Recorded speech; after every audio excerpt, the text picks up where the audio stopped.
दोस्तों नमस्कार। जय भारत, वंदे मातरम, जय हिंद। मैं आपका दोस्त योगी बोल रहा हूं और आप देख रहे हैं मेरा चैनल द योगी वाणी। यदि आप पहली बार आए हैं तो इसे लाइक करें, वीडियो को शेयर करें और सब्सक्राइब करें। आज हम बात करेंगे, अब आने वाली पीढ़ी अकबर महान नहीं पड़ेगी, अब आने वाली पीढ़ी पड़ेगी कि महाराणा प्रताप, छत्रपति शिवाजी, तात्या टोपे, महारानी लक्ष्मीबाई, ऐसे लोगों के इतिहास को पढ़ेगी। और साथ में युद्धों में हमारी भारत की सेनाओं, भारत के राजाओं की विजय गाथा पढ़ेगी। अब तक हार ही हार पढ़ते आ रहे हैं हम, कैसे मुगलों ने हमें हराया, कैसे क्या किया। और वामपंथी इतिहासकारों का शुरू से, पंडित जवाहरलाल नेहरू जब देश के प्रधानमंत्री बने तो उन्होंने शिक्षा मंत्री के रूप में मौलाना अब्दुल कलाम आज़ाद को लिया, जिनकी शिक्षा दीक्षा भारत में हुई नहीं थी। वो खाड़ी देशों में पढ़ के आए थे, मिस्र में शायद या ईरान में, उनका जन्म ही वहीं हुआ था। ऐसे आदमी के हाथ में जब शिक्षा रही तो अंग्रेजों ने जो दिया उसको उन्होंने लगातार ढोया और हमारे सामने एक ऐसी पद्धति पैदा कर दी, मैकाले की शिक्षा पद्धति बोलते से, नौकर ही बनाने की। अभी भी नौकर ही बनाने का प्रयास चल रहा है। बहुत सारे इंस्टीट्यूट चल रहे हैं, बहुत सारे स्कूल चल रहे हैं। मेंटल प्रेशर इतना ज़्यादा है कि बच्चे आत्महत्याएं कर रहे हैं। स्किल डेवलपमेंट का प्रोग्राम आदरणीय नरेंद्र मोदी जी ने शुरू किया, उससे थोड़ा झुकाव अलग तरफ से होने लगा। लेकिन NCERT के पाठ्यक्रम में बदलाव का एक बहुत बड़ा बीड़ा उठाया गया था। 19 सदस्यों की एक समिति बनाई गई थी, जिसके चेयरमैन CII जैक हैं। तो उस सदस्यीय कमेटी ने एक प्रस्ताव दिया है और उसे मंजूर कर लिया गया है कि अब NCERT की पुस्तकों में देश का नाम इंडिया की जगह भारत ही लिखा जाएगा। जबकि देश के संविधान के आर्टिकल 1 में ही लिखा हुआ है इंडिया दैट इज़ भारत, यानी आप भारत भी उपयोग कर सकते हैं, इंडिया भी उपयोग कर सकते हैं, दोनों बिल्कुल सही हैं। और इस नाम का चर्चा बहुत ज़्यादा तब हो गया था जब राष्ट्रपति द्रौपदी मुर्मू का आमंत्रण पत्र G20 के लिए लोगों के पास, नेताओं के पास पहुंचा। उसमें प्रेसिडेंट ऑफ भारत लिखा था और G20 के सम्मेलन में प्रधानमंत्री की कुर्सी के आगे भी भारत लिखा था। तो उस भारत के नाम से लोगों को बहुत आपत्ति हो गई। विपक्षी दलों ने हंगामा कर दिया कि आप नाम कैसे बदल सकते हैं, संविधान संशोधन होगा, जबकि संविधान में ऑलरेडी लिखा हुआ है, कोई संविधान संशोधन की जरूरत नहीं है। हम चाहे जिस नाम से बुला सकते हैं। हालांकि बहुत सारे ऐसे देश हैं जिनके ऐसे 2-2, 3-3 नाम हैं, जैसे Britain, great Britain, England, United kingdom, मतलब बहुत सारे नाम हैं, लेकिन वो सब अंग्रेजी में। हमारे यहाँ भारत और भारत परंपरा, अब मान के चलिए कि विष्णु पुराण में 7000 साल पहले इस देश को भारत कहा गया है। तो उसी परंपरा को अनुपालन करते हुए इस समय उसको भारत नाम की मंजूरी दे दी गई है और अब NCERT की किताबों में भारत ही नाम आएगा। इसी तरह भारतीय योद्धाओं के विजयी गाथाओं को भी हम NCERT में पुस्तकों में शामिल किया जाएगा और बच्चे वही पढ़ेंगे।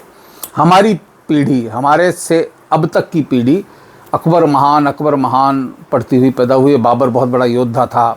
औरंगजेब के बारे में ज़रूर बुराइयां हैं कि साहब बहुत ऐसा था। बाकी इन आतताइयों को, इन जिहादी मानसिकता वाले शासकों को बड़ा मीठा मीठा लिखा गया है। और चूँकि सारा अबुल कलाम आज़ाद ने सबसे बड़ा एक इतिहासकार जितने भी रहे सब पे वामपंथियों का कब्जा, पत्रकार जितने बने उन पे भी वामपंथियों का कब्जा। यानी पढ़े लिखे लोग, इंटेलेक्चुअल, वो लोग जो वामपंथी विचारधारा रखता वो इंटेलेक्चुअल, और जो सनातन विचारधारा रखता उसको सांप्रदायिक करार दे दिया गया और दिया जाता है, अब तक दिया जा रहा है। ये वामपंथी अभी भी कई जगह बैठे हैं, आप कई जगह उनके निर्णय देखेंगे। भारतीय न्यायालयों की भी स्थिति यही है। सनातन के प्रति उनका झुकाव नहीं है, वो नहीं इसलिए कि पढ़ाया आपको यही गया ना। आज जिस व्यक्ति की उम्र 70-72 साल हो चुकी है, जो देश की आज़ादी के बाद पैदा हुआ, उसने पढ़ा वही है। तो विचार, अच्छा बचपन में जो पढ़ी विचारधारा उसको आप हटा नहीं सकते। कुछ लोग भाग्यशाली होते हैं, मैं उनमें से एक हूँ।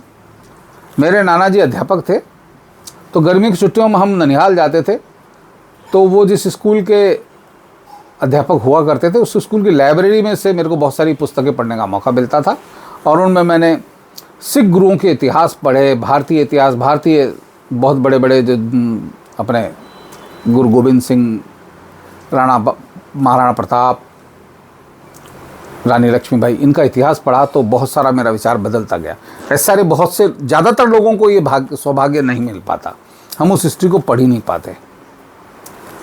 अब आप ये सोचिए, मोहम्मद गौरी का कहा गया कि साहब इतनी बार आक्रमण किया, पृथ्वीराज पे किया, और आपको पता है कि मोहम्मद गौरी जब जा रहा था तो कोकारी जनजाति के लोगों ने उसका अंत कर दिया था, उसका वध कर दिया था, उनको मार दिया था।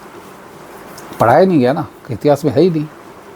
क्योंकि पृथ्वीराज रासो जो उनके उसने लिखी थी चंद्रबरदाई ने, उसी के अनुसार मोहम्मद गौरी और पृथ्वीराज चौहान का इतिहास बताया गया है।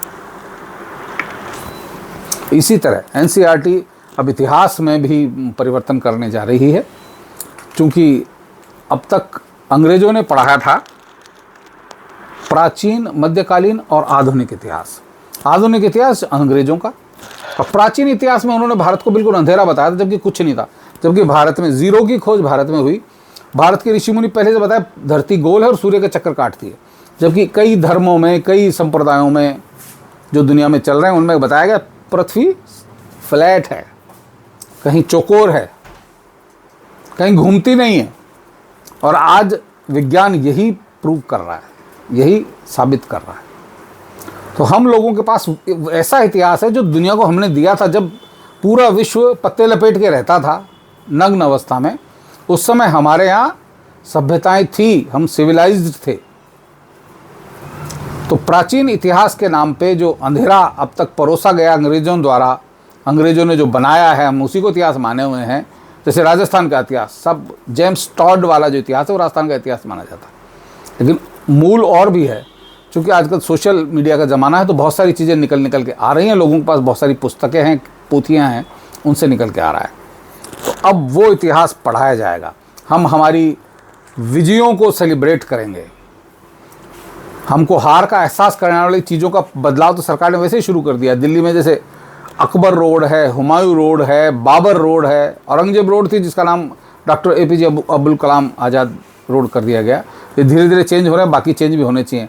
हमारे दिमाग से इन आक्रांताओं की विचार मिटाने ज़रूरी हैं, ताकि हम ये गुलामी का एहसास जो हमारे अंदर अब तक कमतर, एक्चुअली हमारी शिक्षा ऐसी रही है कि हमको कमतरी का एहसास कराया गया है। अब कुछ समय से जब नरेंद्र मोदी जी की सरकार आई है और जब प्रधानमंत्री मंत्रोच्चार करते हैं, मंदिर में जाके पाठ करते हैं, पूजा करते हैं, कहीं भी, अभी कल दशहरे की रैली में उन्होंने जय सिया राम के नारे से उद्घोष किया, रामायण की चौपाई पढ़ी, तो ये चीज़ सनातन को और हिंदू धर्म को गौरवान्वित करने वाली हैं। आप किसी भी धर्म के हों, अपने धर्म को आप अगर रखते हैं तो अच्छी बात है। और हमारा धर्म यानी सनातन धर्म तो ऐसा है, सबको समाहित करके चलता है, किसी से बैर नहीं, ऐसा रहा है। हम अनावश्यक किसी पे आक्रमण नहीं करते, लेकिन हम हमारी सुरक्षा करना जानते हैं। हमको छेड़ोगे तो बहुत बुरा होगा। तो एनसीईआरटी का जो चेंजेस है वो भविष्य में बहुत बड़े बदलाव लाएगा। आने वाली पीढ़ी जिन चीज़ों से अब तक अनभिज्ञ रही है वो उनके जहन में आएगा। बचपन से चीज़ें जब चलेंगी तो देश 20 साल बाद जो देश का चेहरा होगा वो कुछ और ही होगा। ईमानदारी से हम स्वर्णिम काल की ओर अग्रसर हो रहे हैं। ये कदम बहुत स्वागत योग्य हैं, हम इनका पूरा समर्थन करते हैं। मुझे उम्मीद है आप लोग भी समर्थन करेंगे।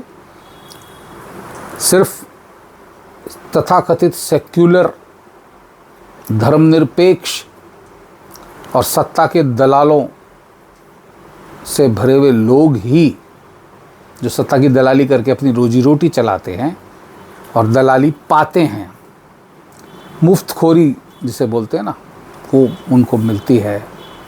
ऐसे लोग ही विरोध करेंगे। बहुत से लोग पॉलिटिकल में करेंगे कि साहब भारत जब से विपक्षी दलों के 26 पार्टियों ने एक समूह बनाया है, जैसे कुत्तों का समूह होता ना, उस तरह का इंडिया अलायंस बोलते हैं, इंडिया। तो उनके कई लोग कह रहे साहब इस नाम से घबरा के मोदी जी ने भारत नाम चलाया। भाई भारत पहले से ही नाम है, आपके अलायंस से क्या घबराना। आपके अलायंस के हाल क्या हैं देखिए आपने। मध्य प्रदेश में पूरी की पूरी सीटों पर आम आदमी पार्टी चुनाव लड़ने जा रही है, वहाँ कांग्रेस भी लड़ेगी और भाजपा तो लड़ेगी। राजस्थान में भी ये हालात होने जा रहे हैं। पश्चिम बंगाल में ममता बनर्जी क्या घुसने देंगी कांग्रेस को या वामपंथियों को?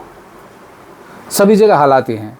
तो ये एक जूतों में दाल बटने वाली एक स्कीम है जिसमें कुछ भी नहीं होने वाला। एक तो हो ही नहीं सकते, अभी इनकी 3 बैठकें उसके बाद कुछ हुआ ही नहीं। तो ऐसे लोगों की बातों पर ध्यान न दीजिए और एक मजबूत नेतृत्व ने जो कदम उठाए हैं देश के इतिहास को बदलने के लिए, उसका स्वागत कीजिए। तो दोस्तों आज के लिए इतना ही, फिर मिलते हैं दूसरे किसी वीडियो में। जब तक के लिए जय हिंद, वंदे मातरम, जय श्री राम।